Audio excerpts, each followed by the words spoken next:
சொட்டு நீர் பாசனம் துளி துளியாக பயிர்களுக்கு தேவையான நீரை மண்ணின் மேற்பரப்பிலோ அல்லது பயிர்களின் வேர் பகுதியிலோ வழங்குகின்றது. தண்ணீர் சாகுபடிக்கு பற்றாக்குறையாக உள்ள இடங்களில் சொட்டு நீர் பாசனம் வரப்பிரசாதமாக அமைகின்றது. மேலும் சொட்டு நீர் பாசனத்தின் மூலம் உரமிடும் போது ஒரே நேரத்தில் சீராக பயிர்கள் முழுவதும் சென்றடைகின்றது. ஆட்கள் செலவும் நேரமும் மிச்சமாகின்றது. வேளாண்மை அறிவியல் நிலையங்கள் மூலம் சொட்டு நீர் பாசனம் அமைப்பதற்கான தொழில்நுட்பங்களையும் வேளாண்மை துறை, தோட்டக்கலைத்துறை, வேளாண் பொறியியல் துறையின் மூலம் பல்வேறு மானியங்கள் வழங்குகின்றன. அந்த வகையில் சொட்டு நீர் பாசனத்தின் அவசியம் குறித்து கோவை மாவட்டம் காரமடை வேளாண்மை அறிவியல் நிலைய வேளாண் பொறியியல் தொழில்நுட்ப வல்லுநர் பி. நாகராஜ் ஃப்ரெட்ரிக் அவர்கள் தரும் தகவல்கள்.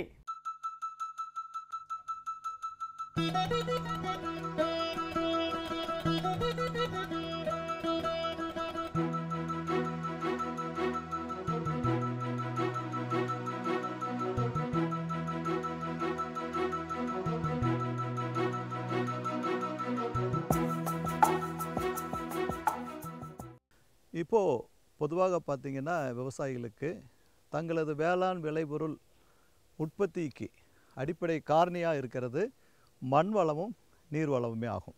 இந்த ரெண்டும், அதாவது மண் வளமும் நீர் வளமும் ஒருங்கிணைந்து செயல்பட்டால்தான் விவசாயிகள் தாங்கள் திட்டமிட்ட, தாங்கள் எதிர்பார்த்த விளைபொருள் உற்பத்தியையும் அதன் பயனாக பொருளாதார லாபத்தையும் பெற முடியும்.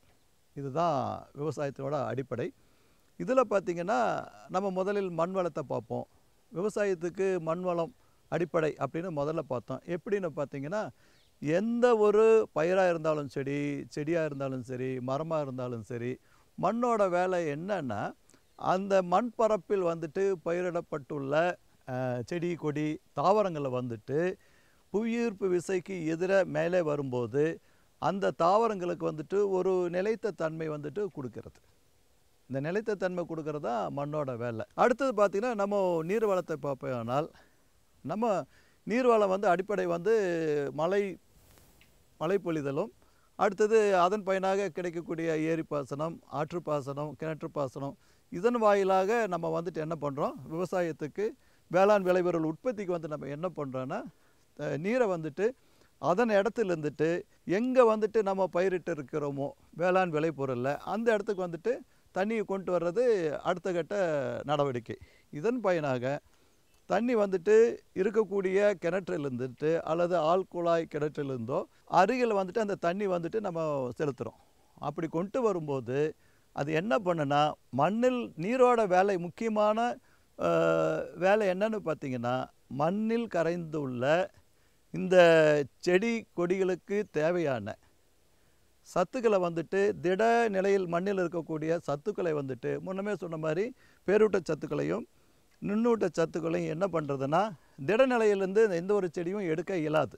அதுக்கு வந்து என்ன பண்ணுறதுன்னா, நீரை வந்துட்டு அந்த இடத்துல நம்ம செலுத்தும்போது நீரானது அந்த மண்ணில் வந்துட்டு உட்பகுதியில் சென்று திடநிலையில் மண்ணில் இருக்கக்கூடிய மேற்சொன்ன சத்துக்களை வந்துட்டு கரைத்து திரவ நிலையில் உட்படுத்தி வேர்களின் வழியாக செடியின் மேல் பகுதிக்கு வந்துட்டு அது அனுப்புகிறது. தண்டு, கிளைகள், பூ, காய், கனி, இந்த மாதிரி அனைத்து பகுதிகளுக்கும் அது கொண்டு போய் சேர்ப்பதினால் நம்மளுக்கு வந்துட்டு இறுதியாக செடியின் வளர்ச்சியின் வாயிலாக நம்மளுக்கு வந்துட்டு முழு பயன் பெற வழிவகுக்கிறது. இது வந்துட்டு நீரோட முக்கிய பணி. நம்ம பாரம்பரியமாக கடைபிடித்து வரும் இந்த மாதிரியான நீர்ப்பாசன முறையில் வந்துட்டு நிறைய நீர் வந்துட்டு விரயமாகும், களைகள் வந்துட்டு அதிகமாக ஏற்படும். அதனால் வந்துட்டு அந்த களையின் வாயிலாக நம்ம உற்பத்தி வந்துட்டு ஒரு 25லேருந்து 30 விழுக்காடு வந்துட்டு குறைய வாய்ப்புள்ளது. இதனை தவிர்க்க சொட்டு நீர் பாசனம் அமைக்கணும்னு இந்த இடத்துல உங்களை நான் கேட்டுக்கிறேன். ஏன் சொட்டு நீர் பாசனம் அமைக்கணும் அப்படின்னு பார்த்தீங்கன்னா, சொட்டு நீர் பாசன முறையில் வந்துட்டு எதுவுமே வந்துட்டு இந்த வாய்க்காலோ இது மாதிரியா எதுவும் இருக்காது.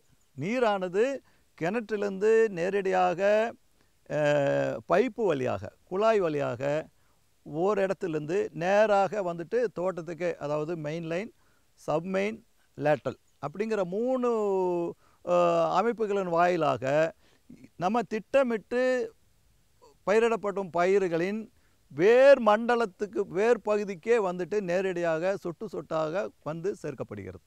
அதனால் சூரிய வெளிச்சத்தினாலேயோ இல்லை களைச்செடிகளினாலேயோ ஏற்படும் நீர் விரயம் வந்துட்டு இதில் இந்த சொட்டு நீர் பாசனத்தில் கிடையாது. இந்த சொட்டு நீர் பாசனத்தில் பார்த்திங்கன்னா என்ன பயன்னு பார்த்திங்கன்னா, ஒரு பரப்பு வந்துட்டு நம்மளுக்கு வந்து சூரிய வெளிச்சத்தினாலேயோ அடுத்தது ஆவியாக தடுக்கப்படுகிறது. அடுத்ததாக நீண்ட தூரங்களுக்கு கொண்டு போகும்போது களைகள் வந்து ஈர்த்து கொள்ளாது. ஏன்னா பைப் வழியாக கொண்டு வரும்போது களைகள் வந்துட்டு ஈர்த்து கொள்ளதோ மண் வந்து அதை கிரகித்து கொள்வதோ அதனால் நீர் விரயம் வந்துட்டு தவிர்க்கப்படும். அடுத்து அதனால் ஒரு ஏக்கரா பண்ணக்கூடிய பாரம்பரிய முறையில் கம்பேர் பண்ணும்போது இந்த சொட்டு நீர் பாசன முறையில் 2 ஏக்கரா அதே தண்ணி வச்சு நம்ம பண்ண முடியும். அடுத்ததாக மிகவும் முக்கியமானது உர பயன்பாடு. பாரம்பரிய முறையில் பார்த்திங்கன்னா உர பயன்பாடு அளவு வந்துட்டு 35 விழுக்காடுகள் மட்டுமே. ஆனால் இந்த சொட்டு நீர் பாசனத்தில் அமைத்து நம்ம வேளாண் விளைபொருள் உற்பத்தி செய்யும் பொழுது உர பயன்பாடு வந்து 85 விழுக்காடு. அப்போது பாரம்பரிய முறையில் 35 விழுக்காடு, இதில் பார்த்திங்கன்னா சொட்டு நீர் பாசனத்தில் அமைக்கும்போது 85 விழுக்காடு. இது மாதிரி பயன்கள் நம்மளுக்கு சொட்டு நீர் பாசனத்தில் இருக்குது. இப்போது விவசாயிகள் வந்துட்டு நிலப்பரப்பின் மேல் இருக்கக்கூடிய பகுதியை நம்ம நன்கு அறிவோம். அதாவது ஒரு செடியோட தண்டு, கிளைகள், பூ, கனி இதை பற்றி மலர்கள் இதை பற்றியெல்லாம் நம்மளுக்கு தெரியும். ஆனால் தெரியாத பரப்பு வந்து நிலத்துக்கு கீழே இருக்குது.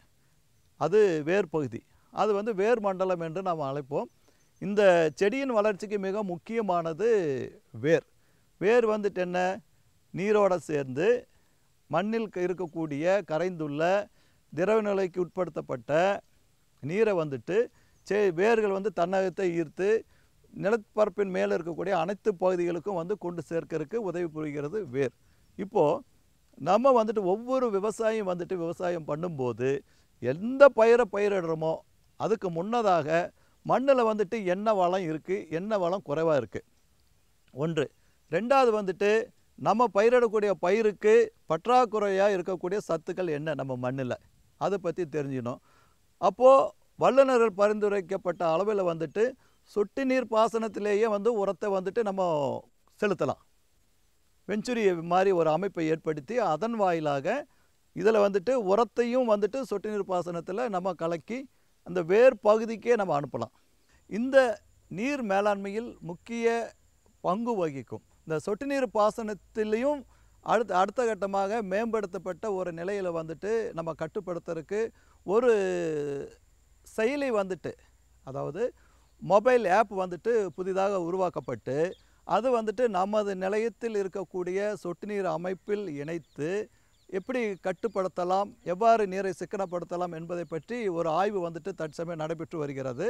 இதை வந்துட்டு எங்கள் நிலைய மூத்த விஞ்ஞானி வந்துட்டு வழிகாட்டுதல்படி நாங்கள் அமைத்து இருக்கிறோம். இது வந்துட்டு இந்த தானியங்கி வால்வை வந்துட்டு நம்ம வந்துட்டு அன்றாடம் பயன்படுத்தக்கூடிய கைபேசி மொபைலில் வந்துட்டு அதற்குரிய செயலி ஆப்பில் வந்துட்டு நம்ம எங்கே இருந்தாலும் கட்டுப்படுத்தலாம்.